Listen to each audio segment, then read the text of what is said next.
Lately, I've been running into a lot of people using slicks and hex grids, and I wonder why.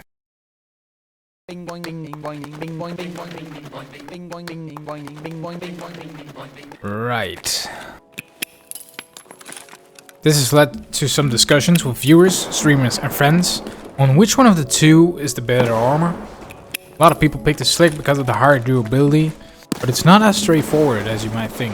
I'm LastCorax. I stream over at twitch.tv/last_corax. Feel free to hop in anytime we're live. It's always nice meeting new people and have a chat with them. If you like this type of content, consider leaving a like and let me know in the comments what else you'd like to see. We will be diving into a few different subjects and I will provide timestamps. We'll cover the basic information. This regards information that's available for everyone in the game.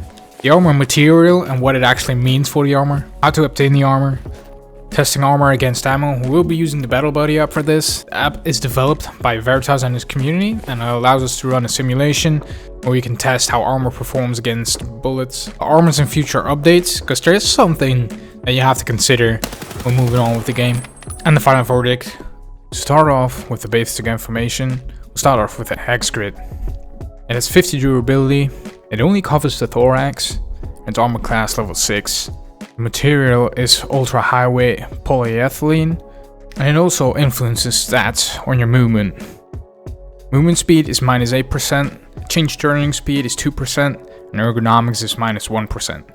So these penalties aren't really severe.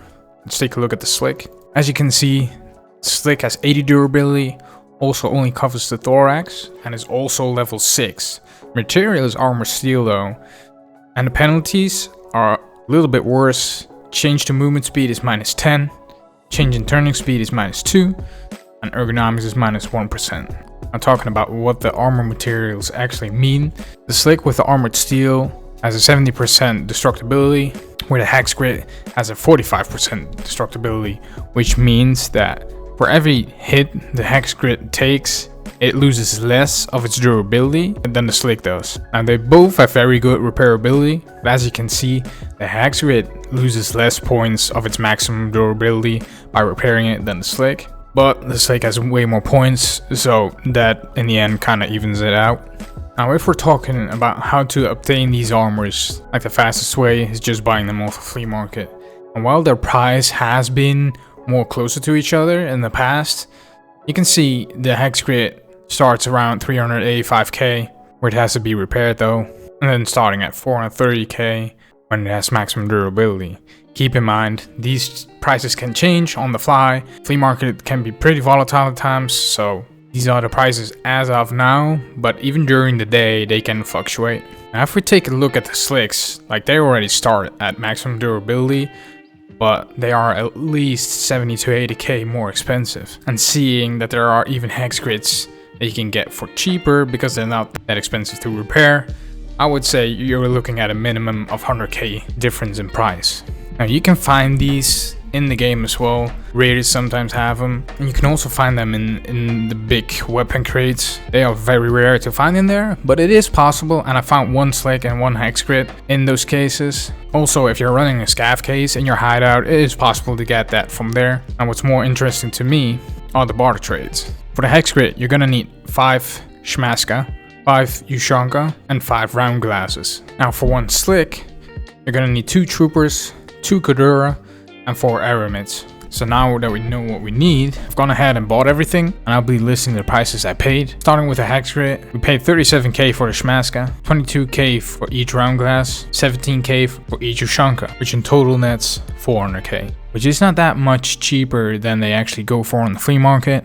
I personally would not go through the hassle through buying all these things every time to do the trade. Now for the slick though, we bought 2 troopers for 100k each. We crafted 4 Aramid for 60k total and crafted 2 Kodura for 16k total, which nets 276k, which is a huge difference compared to the original price of the slick.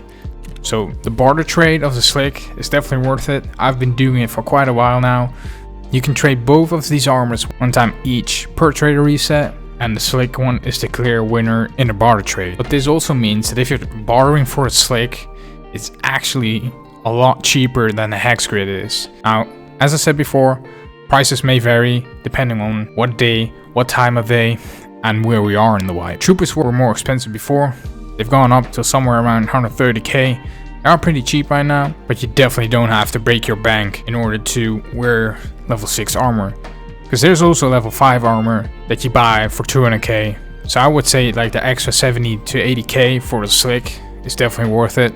To compare how effective these armors actually are, as I said, we're using the battle ability up for that, and we will be comparing it against some really good ammo, some really common ammo for this time of the wipe. Players have good amounts of rubles and we're a few months into the wipe, and then also some budget rounds or like lower tier ammo, because you might still run into them, you know, players calves or lower level players. There's some interesting data. So we're looking at the best case scenario here. For every bullet, we're gonna assume that the ammo does not penetrate the armor, and then see how many bullets it takes to get a good penetration chance. Now, starting out with a pretty common round, it's also really good, M61, and as you can see, you only have the first shot and a second shot here, but it has so much penetration chance, like right at the beginning, that you don't have to look any further, and the difference is really small.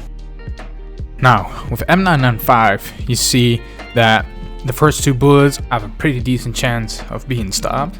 But after that, you have a pretty good chance of penetrating the armor. Also, you see that with all 4 shots, the armor performs almost identical. Now, taking a look at the 7.62 BP ammo, it actually has a pretty hard time penetrating the armor with the first few bullets. With the first bullet only having 1.1% chance to penetrate the armor, you need like 3 bullets in there to get a pretty reliable chance of penetrating it. So even though I think it's pretty good ammo, against level 6 you can have a hard time, especially with the total fire rate of these weapons. Now the last one we're looking at is the M855A1. I actually wanted to include more, but we got a picture of how the armor actually performs. It's the same with the other ammo I wanted to include. The slick performs slightly better, and the difference is a little bit more noticeable on lower tier ammo compared to the higher tier ammo, but their effective durability is almost identical. Now the armor will work differently in future updates. BSG wants to add more specific armor areas, so you actually have to pay attention on the way the armor looks, because bigger armor will protect more areas. Now we only have to care about stomach, thorax, arms, but in the future you will be able to hit somebody in the armpits or the sides of the body if that's not protected by the armor. Now if we're making a comparison using the slick and the hexgrid, they're not that much different if we look at the pictures. The slick looks a little bit longer in the picture than the hexgrid does, but we'll have to see how that works out in the future, because it might even make a level 5 armor that fully protects you better than a slick or a hexgrid that only protects you from the front and the side, and only a small part at that. When we actually look on which armor is better, we'll put the pros and cons on the screen. Like as we've seen, durability does not matter in this case, because they are both from a different material, which makes their effective durability almost identical. Slick performing a little bit better, but not that much that justifies me saying that you always should wear a slick. And you have the hexgrid, which has a -8% penalty to your movement speed, where the slick has -10%. Now again, those 2%, it's such a small amount. I don't even think you can really notice it. At least I don't. Maybe some people notice it. There's also such a minor difference where I would not tell you to always pick the hexgrid over the slick because of the movement speed. Now the biggest difference between these 2 armors are the price or the way of acquiring them. Like if you don't want to go through the hassle of crafting and doing the barter trades, then the hexgrid is a lot cheaper than the slick is, and with the information we got that it's almost the same effective durability, but it has less of the movement penalties. It's a little bit lighter, I would say, then go for the hexgrid. It's your better option. If you don't mind doing the barter trade, then the slick is so much cheaper. Even if you buy the fabric, it's still cheaper than the hexgrid.